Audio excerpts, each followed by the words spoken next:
लोगों ने, किसी ने इसको नूर इलाही का नाम दिया, किसी ने इसको बिंदु से शुरू किया, किसी ने इसको आदि ज्योति का, किसी ने इसको कुछ कहा। हम इसको आदि ज्योति का नाम देके निराकार रूप दिखा। यही वो परमात्मा है जिसने हम सबको बनाया, जीव जंतु को बनाया। यही वो एक शक्ति है। इसी शक्ति के बारे में प्रोफेसर मर्फी भी ये कहते हैं, जो वैज्ञानिक है तो के भारत के, कि आज वो कुछ सुपर बुद्धि है जिसने इस सृष्टि को रचा है। ये अक्षमात्र नहीं बनी, अपने आप की सृष्टि नहीं बनी, कोई ऐसी सुपर बुद्धि है, हम सबसे परे है कि जिसने इसको बनाया। तो उसी बुद्धि के बारे में तो ये ज्योति है। अब इस परमात्मा ने जब ये कमल को अपने ही नाम से निकाल दिया तो कमल उत्पन्न हुआ। कमल उत्पन्न हुआ, इसी कमल पे वे विराजमान हो गए। और जब कमल पे विराजमान हुए तो उन्होंने महसूस किया कि कमल तो बन चुका है, अब कमल को जिंदा करके आपको क्या मिला? कि जो शब्द है क्या है ये? भगवान। अब देखिए, हम इसको भगवान पढ़े जा रहे हैं। जो शब्द हमें देखने को लगता है उल्टा, वो सीधा होता है, और जो सीधा होता है वो उल्टा होता है। यहाँ शब्द है कि हमें ये उल्टा नजर आ रहा है, और यहाँ ही हमें सीधा। तो यहाँ से क्या हुआ, इसलिए सीधा लिखा ताकि आप समझ जाएंगे। तो इस पिता परमात्मा ने इस शब्द ने उसकी रचना करी जब कमल की, तो यहीं से पहला तत्व उठा लिया मैं। क्या मैं?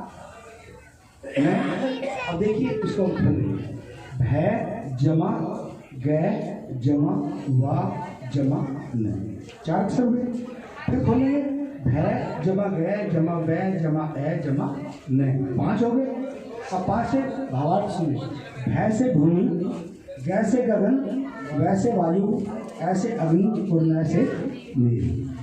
ये 5 तत्व जिसने रचाए उसको भगवान शब्द से संबोधित किया गया। ठीक है, अब आइए।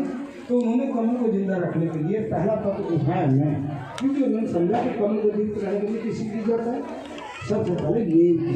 तो उन्होंने नीर को बनाया, और जब नीर बना, इतना नीर बना कि पूरी सृष्टि पे, पूरी पृथ्वी पे जल ही जल हो गया।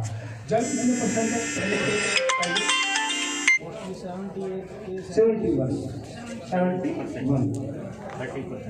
71% ओनली जल है। और पृथ्वी कितनी है? 29। कितने? 29। ठीक है, आइए। तो उन्होंने जल ही जल रचा दिया। जब जल ही जल यहाँ रचा तो उस कमल को जल में छोड़ दिया। जब कमल जल में गया, अब और कोई तत्व तो नहीं था, अंधेरा था, लहरों में चला तो कमल ओझल होने लगा। और जब ओझल होने लगा तो उन्होंने समझा यार ये विभिन्न था। तो उन्होंने तुरंत क्या किया, इस संसार का अंधेरा मिटाने के लिए उन्होंने दूसरा तत्व ऐसे अग्नि रूप प्रकाश का, अग्नि रूप ज्ञान का, अग्नि रूप सूर्य रचा। और सूर्य जब रचा, उनको कमल को ऊर्जा मिली और जल मिला तो कमल खुश हुआ।